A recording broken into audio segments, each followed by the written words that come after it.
expand our imagination. Justification for being what you are.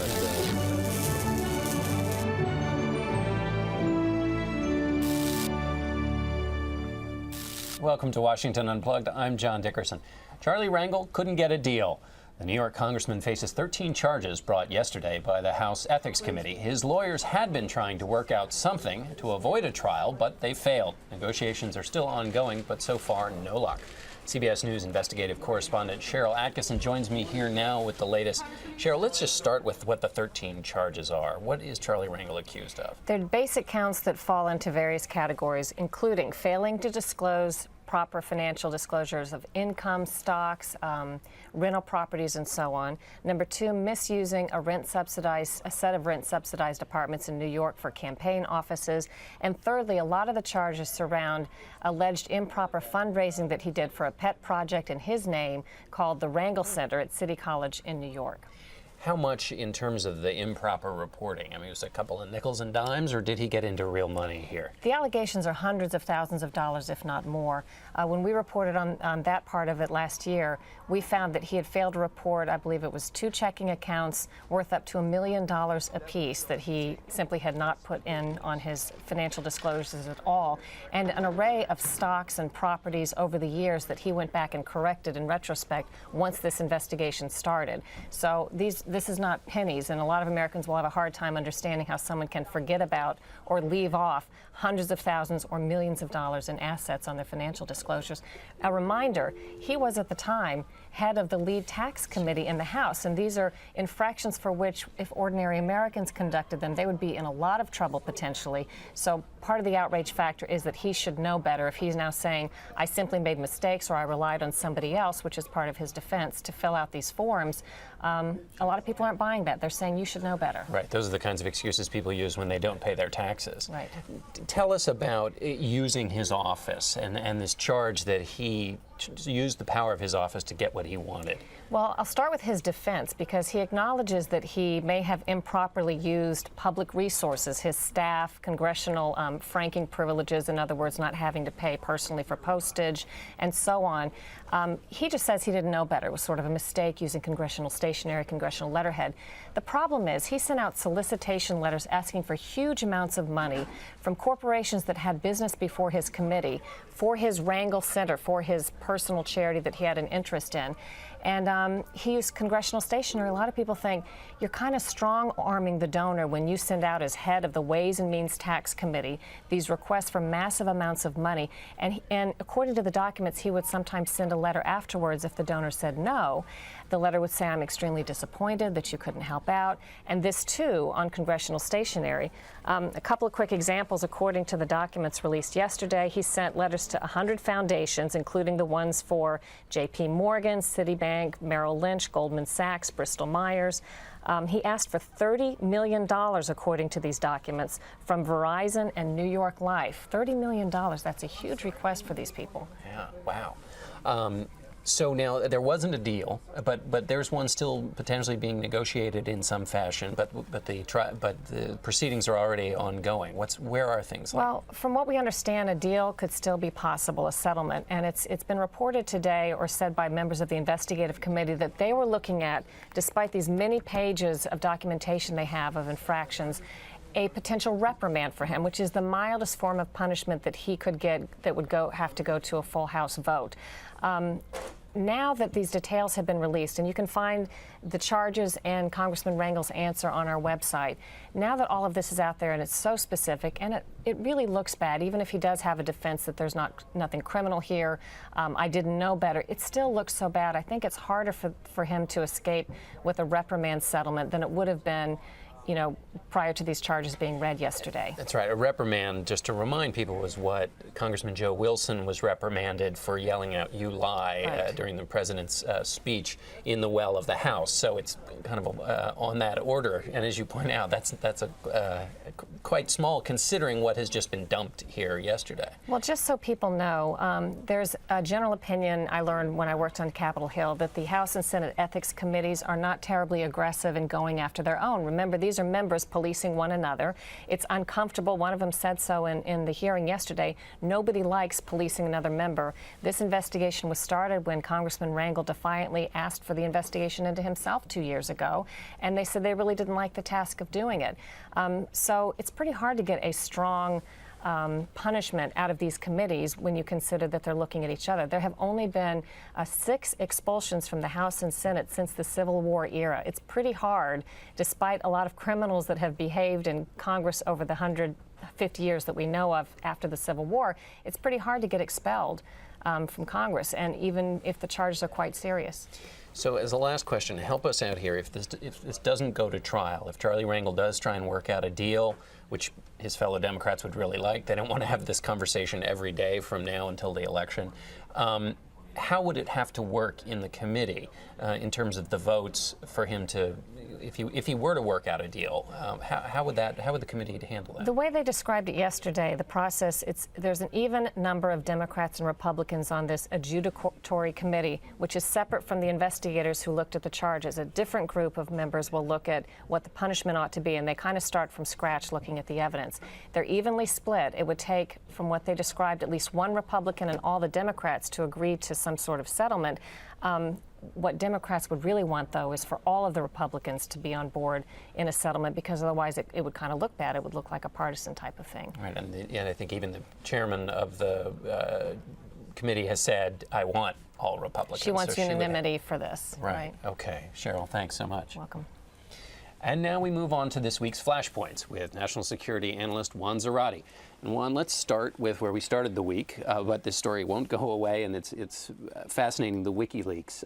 Where are we now on the story? What have we learned now that all of us have gotten a chance to look through these 75,000 reports? Yeah, certainly the flood of secret documents has fueled opposition for those who were opposing the Afghan war, has given them grist, has given them meat and reports to use to fight President Obama's strategy. For example, you've seen that in Congress with some of the debates happening on funding.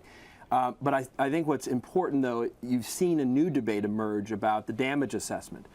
Was this really a wise thing for WikiLeaks to do? Was it something that ultimately is not only going to hurt the troops, but hurt those who have been cooperating with the United States? You saw Secretary of Defense Gates yesterday blasting WikiLeaks, as well as the chairman of the Joint Chiefs, saying these people may have blood on their hands, which I think is not only a dramatic statement from the government, but probably a real one, because in those documents you have, now that we've had a chance to go through them, a real sense that sources, methods, even some names of those who've been helping the United States have been revealed, and that's problematic.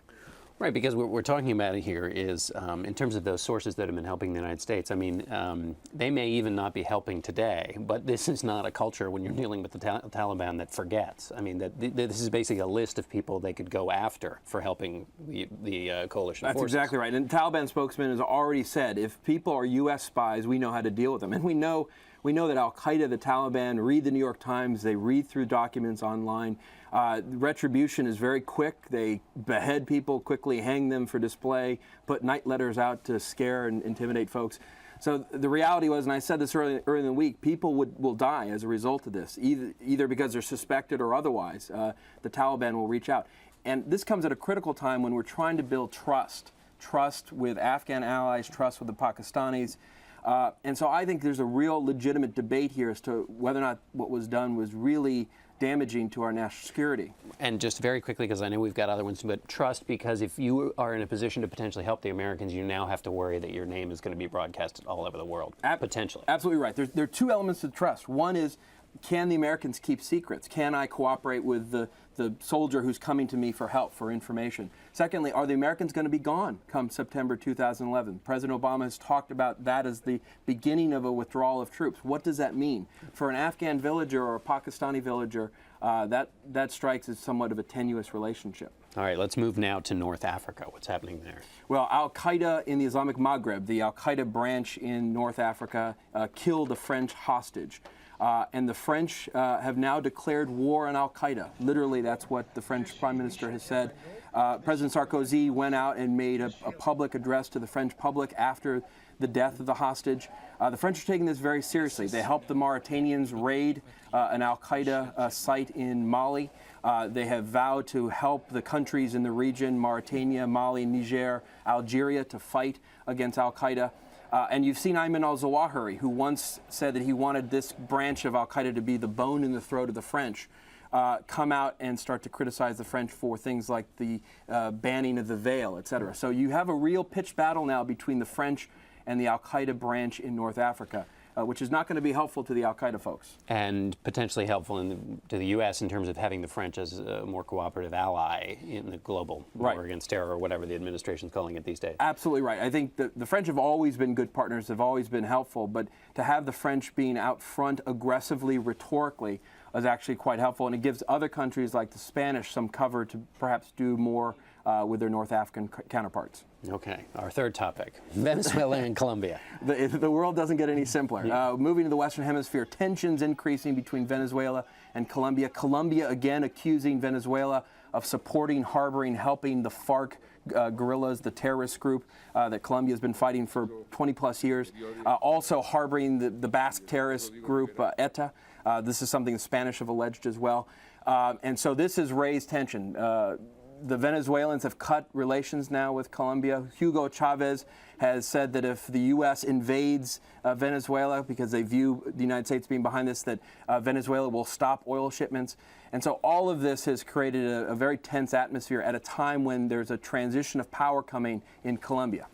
Okay, our last topic, digital diplomacy. What does that mean? Well, Secretary Clinton a few months ago gave an important internet speech talking about internet freedom being important to our values, to U.S. foreign policy. But also she talked about the use of the internet and social media to actually engage on a people-to-people basis and with governments. And so you've seen diplomatic trips with folks like Ashton Kutcher to Russia, a recent diplomatic diplomacy trip to Syria, which proved somewhat controversial.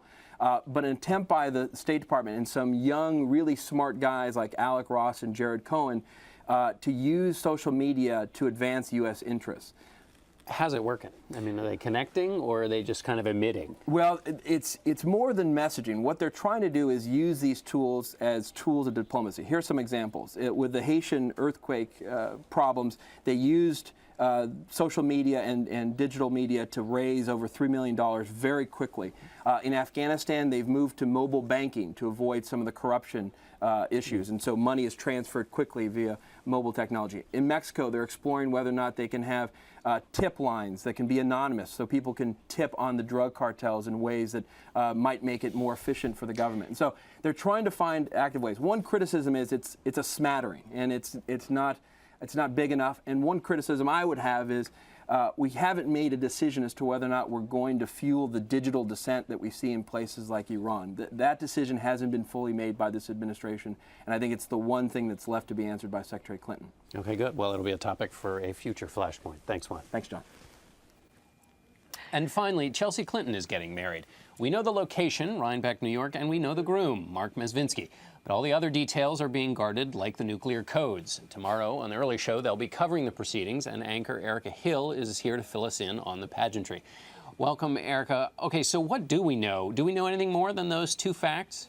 We know that there are a lot of people in Rhinebeck, New York, who are expecting a big wedding. It is reportedly taking place at Astor Courts. You know, this is a sprawling estate, and there's been so much activity there. CBS obtained pictures of tents being put up. There's also been a temporary no-fly zone put in effect for, I believe it's 1.5 nautical miles within the area, which covers part of the Hudson too, because it's a beautiful venue that looks out over the Hudson. So, in terms of security, there is a lot. It's not just the roads in town leading there, but it's the airspace too to keep people and paparazzi out. And that no-fly zone is 2,000 feet. And then also when you've got the river as well, all these different points of entry. So we know there's been a lot of activity there. There have been some people that said where they live in Rhinebeck, they've been told the roads are going to be closed down there for a certain point on Saturday, so it's going to make it a little tough for them. But everyone is really, really quiet. They have done a great job with whatever the confidentiality agreement is that they had people sign. It must be ironclad because no one's talking. And we have, obviously, a former president, and we have a Secretary of State. What other kinds of stars or dignitaries or names might be appearing, or is that also a tight kept secret? Little tidbits are trickling out. We know that President Obama said yesterday he will not be attending. So we have a no there. There were some rumors of Oprah that's kind of gone back and forth. Barbara Streisand, though, reportedly will be attending. That's the latest word. Ted Danson and Mary Steenburgen are very good friends, so I think it's expected. A lot of people expect for them to be there. Past dignitaries, obviously, or past staffers. There's been some talk that Lisa Caputo, who of course worked for the Clintons, that she may be there. So there are names being bantered about. It's very difficult to nail anybody down. Even people who know people who are going seem to be really respecting the wishes of the Clintons, and specifically Chelsea, to keep it quiet. Well, and so in all of this secrecy, though, what do you have planned for the coverage of it? We are just going to blow it all wide open. We wish, right? We have some great stuff coming up tomorrow on the show. We want to give you a little feel for the town of Rhinebeck, give you an idea of why Chelsea and Mark chose this location, because it's a beautiful area. It's actually going to be my first time up there as well, and I've heard nothing but great things about the town and about the people. We're going to sit down with the editor of the Hudson Valley News. He, of course, is the guy who broke this story, who said, look, I know they're getting married here. I know it's July 31st. We'll talk to him. Hopefully he's got a few more tidbits for us in the morning. We're also going to talk about the security, which you and I just talked about a little bit. But how do you secure an event like this when you have a current Secretary of State, a former president, and likely a few other very high-profile people? So we'll look at that. Also, what do you get for the bride and groom who likely have everything? That's right, and I wonder what the parents will get them. But you also mentioned you'll have Doris Kearns Goodwin, the historian, on to talk about these which things. We're really looking forward to. So we're going to talk to her a little bit about weddings of first daughters past, because they've been done in a number of different ways. You look at Jenna Bush just a year or two ago when she got married. She was fairly private, maybe not as private as Chelsea Clinton, but she put out a couple of pictures, did a little bit of beforehand, and it seemed like it was just enough of a taste to satisfy people's curiosity, and they kind of left her alone. So interesting to see how she's handling things, and then how things are working right now with Chelsea Clinton, who's trying to keep it all so close to the vest. And it's working and it's not working. Well, and people may think this is a part of the modern age, this obsession over the children of presidents and former presidents. But Doris Kearns Goodwin probably can talk about the Lyndon Johnson daughter when she was married. It was a full day coverage on the news when there weren't, so many networks, and it was all day long they covered the thing. Absolutely. So we will talk a little bit about that. And, for a lot of people here in the U.S., I mean, this really is equivalent to a royal wedding in other countries, because whether or not first children would like their lives to be private, to a lot of people, they are a very public figure, and they figure out as well, you're the daughter of my president, my former president, so I want to know what you're doing. There's really a very keen interest in all first children and in the first families. So we will look back at a few of those. That's great. Thanks so much, Erica. We'll look forward to it tomorrow. Thanks all of you for watching Washington Unplugged. Be sure to catch Face the Nation this Sunday. Harry Smith will be joined by Chairman of the Joint Chiefs of Staff, Admiral Mike Mullen, and Senator John Kyle of Arizona. I'm John Dickerson. We'll be back here on Monday. Have a great weekend.